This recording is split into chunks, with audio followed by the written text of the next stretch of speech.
केशव का आचार्यत्व। आचार्य केशव दास से पहले ही यद्यपि रीति ग्रंथों की परंपरा साहित्य में प्रवर्तित हो गई थी। रीति काव्य के सभी ग्रंथों, सभी अंगों को लेकर उसका सांगोपांग निरूपण हिंदी साहित्य में सर्वप्रथम केशव दास ने ही किया। इसलिए केशव दास को रीति काल का प्रथम आचार्य एवं रीति काल का प्रवर्तक माना जाता है। केशव दास ने कवि प्रिया, रसिक प्रिया, छंदमाला नामक रीति ग्रंथों की रचना की। कहा जाता है कि केशव दास ने अपनी शिष्या राय प्रवीण को काव्य शास्त्र का ज्ञान कराने के लिए रीति काव्यों का प्रणयन किया। कवि प्रिया 1601 प्रथम प्रभाव में गणेश वंदना नृप वंश का वर्णन है।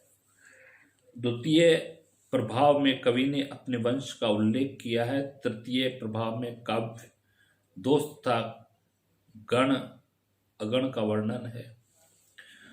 चौथे में कवि भेद रीति कवि प्रसिद्धियों का वर्णन है।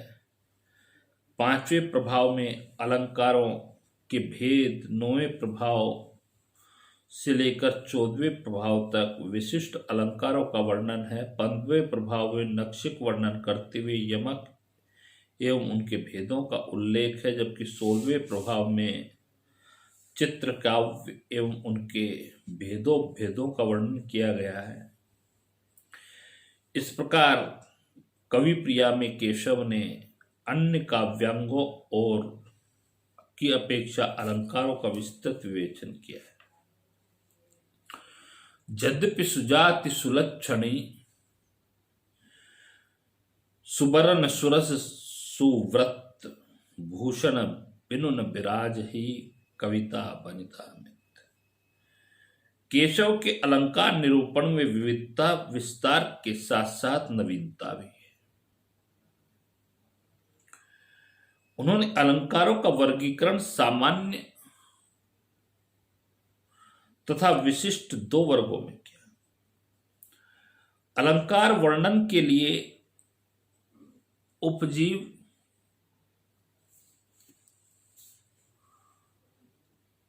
लटलोल कपोल कलोलन कोकल कंठ बनी जल जावली द्वे अंग अंग तरंग उठे द्युतित की परिहे मनो रूप अबेधर च्वे। प्रेम निरूपण में ग्रंथों के रूप में उन्होंने अलंकार शेखर, काव्यात्मकता, वृत्ति, काव्यादर्श, अलंकार सूत्र आदि का सहारा है। केशव के अलंकार निरूपण में अनेक दोष हैं। कितने ही अलंकारों के लक्षण एवं उदाहरण स्पष्ट है, तो कहीं लक्षण एवं उदाहरण में परस्पर सामंजस्य नहीं है। अलंकार निरूपण में मौलिकता होते हुए भी अनेक भूलें की है। केशव को आचार्यत्व प्रदान करने वाला अप्रतिम रीति ग्रंथ रसिक प्रिया है।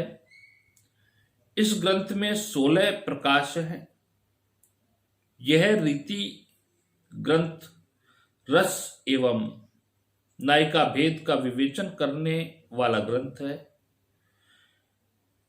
प्रथम प्रकाश में मंगलाचरण के उपरांत श्रृंगार रस के दोनों संयोग, भेद और वियोग का वर्णन किया गया है। दूसरे प्रकाश में नायिका के भेदों का उल्लेख है तथा तीसरे प्रकाश में नायिकाओं के भेद किए गए हैं तो अगले प्रकाशों में नायिका भेदों की चेष्टाओं, हाव भाव, अनभाव, स्थायी भाव, श्रृंगारी भाव, भेदों मान के भेद, मान लोचन के उपाय आदि का वर्णन है। तत्पश्चात सखियों के भेद, सखियों के कार्यों का वर्णन किया गया है। 14वें प्रकाश में अन्य पाठ रसों का विवेचन है। 15वें प्रकाश में विभिन्न वृत्तियों का वर्णन है। 16वें प्रकाश में काव्य दोषों का उल्लेख है। छंदमाला 2 भागों में विभक्त ग्रंथ है। प्रथम भाग में 77 वृत्तों का तथा द्वितीय भाग में 26 वृत्तों का लक्षण उदाहरण सहित प्रस्तुत किए गए हैं। केशव ने रस, अलंकार, दोष और वृत्ति के विवेचन द्वारा रीति निरूपण को, फलक को विस्तृत किया तथा पूर्ववर्ती आचार्यों से अधिक आगे बढ़कर उपजीव काव्य के रूप में भानुदत्त के रसमंजरी, रस तरंगणी के अतिरिक्त भी श्रृंगार तिलक, साहित्य दर्पण, उपजीव नील, काव्यसूत्र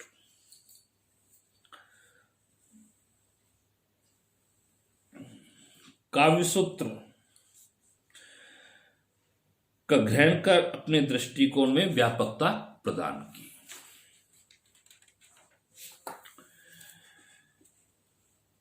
केशव मूलतः अलंकारवादी आचार्य हैं।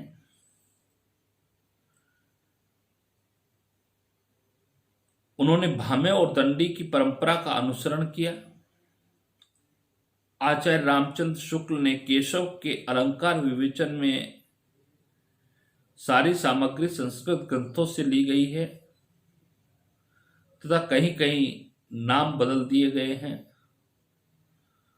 उन्होंने रूपक के 3 भेद किए, उनके लक्षण उनके स्वरूप को व्यक्त नहीं करते। आचार्य रामचंद्र शुक्ल ने संभवतः इसी कारण रीतिकालीन आचार्यों के कृतित्व पर टिप्पणी करते हुए लिखा है, आचार्यत्व के लिए जिस सूक्ष्म विवेचन एवं पर्यालोचन शक्ति की अपेक्षा होती है उसका विकास नहीं हुआ। कविगण एक दोहे में अपर्याप्त लक्षण देकर अपने कविकर्म में प्रवृत्त हो जाते हैं। हिंदी में लक्षण ग्रंथों की परिपाटी का रचना करने वाले जो सैकड़ों कवि हुए हैं वे आचार्य कोटि में नहीं आ सकते। आचार्यत्व के लिए जिस सूक्ष्म विवेचन एवं पर्यालोचन शक्ति की आवश्यकता होती है इसका अभाव इनमें था। इनके द्वारा किए गए काव्यांगों के लक्षण अधूरे अधकचरे हैं।